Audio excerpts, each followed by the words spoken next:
नमस्कार मंडळी, आज करू आंब्याचा शिरा. तर त्यासाठी एक आंब्याचा पल्प काढून मिक्सरला लावून घेते. 1 वाटी रवा घेतला आहे. नेहमी आपण उपीट शिऱ्याला वापरतो तोच रवा आहे. अर्धी वाटीला जराशी चढ साखर घेतली, कारण हा आंब्याचा पल्प कमी गोड आहे, त्यामुळे अर्धी वाटी घेतली तरी चालते साखर.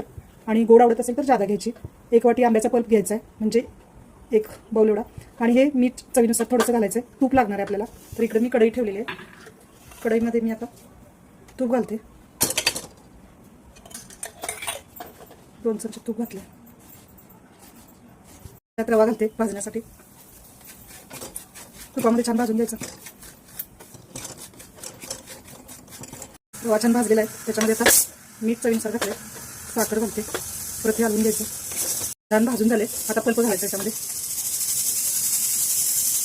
हे छान भाजून घ्यायचं. आता एकजीव करायचं. आता आपला आंब्याचा पल्प घालून शिरा तयार झालेला आहे. यात तुम्ही कोणतेही ड्रायफ्रुट्स घालू शकता. व्हिडिओ आवडला असेल तर व्हिडिओला लाईक करा, नवीन असेल सबस्क्राईब करा. धन्यवाद.